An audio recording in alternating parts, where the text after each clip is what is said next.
Hello everyone, welcome to Meena home food channel. సింపుల్గా చేసుకునేటువంటి vegetable salad ఎలా చేయాలో చూద్దాము.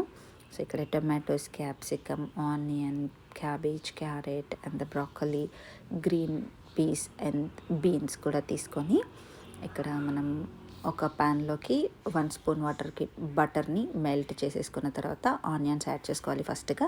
సో దాని తర్వాత మనం క్యాప్సికమ్ కూడా యాడ్ చేసుకోవాలి.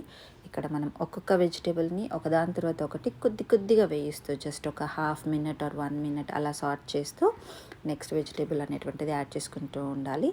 సో ఏదైతే ఈజీగా మగ్గిపోతుందో దాన్ని మనం లాస్ట్లో యాడ్ చేసుకుంటే టేస్ట్ అనేటువంటిది బాగుంటుంది, అన్నీ ఒకటేసారి కాకుండా. సో ఇలా క్యాబేజ్ కూడా కొద్దిగా ట్రాన్స్పరెంట్ అయిపోయిన తర్వాత క్యారెట్ అలాగే టొమాటోస్ కూడా యాడ్ చేసేసుకోవాలి. సో టొమాటో కూడా యాడ్ చేసుకున్న తర్వాత మనం కొద్దిగా ఉప్పు యాడ్ చేసేసుకొని మూత పెట్టుకొని ఉడికించుకున్నట్టయితే సో టొమాటోస్ నుంచి ఆ వాటర్ అనేటువంటిది వచ్చేసి మిగిలిన వెజిటేబుల్ అనేటువంటిది కొద్దిగా సాఫ్ట్ అయిపోతుంది. మనం దీన్ని అన్నం తినేటప్పుడు ఒక బౌల్ తీసుకున్నట్టయితే మనకి రైస్ క్వాంటిటీ తగ్గిపోయి ఇలా వెజిటేబుల్ క్వాంటిటీ పెరిగేసేసి మనకి చాలా హెల్తీగా ఉంటుంది అండ్ వెజిటేబుల్ కూడా మనం ఎక్కువ తీసుకున్నట్టు అవుతుంది. ఇలా వెజిటేబుల్ తీసుకుంటే ఇంకా ఇందులో చాలా రకాలుగా మనం లైక్ చోలే కానీ అది కూడా యాడ్ చేసుకుంటూ మనం ఇంకా డిఫరెంట్ సలాడ్స్ కూడా చేసుకోవచ్చు. సో ఇది మాత్రం ఒక simple and basic vegetable salad లాగా.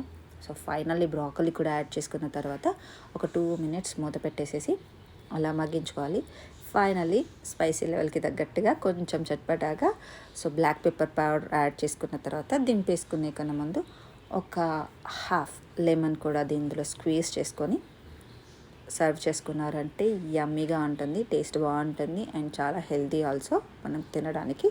సో లంచ్లోకైనా డిన్నర్లోకైనా కానీ ఈజీగా తినేయచ్చు. So thank you so much for watching this video and please subscribe to Meena home food channel, like and share with your family and friends.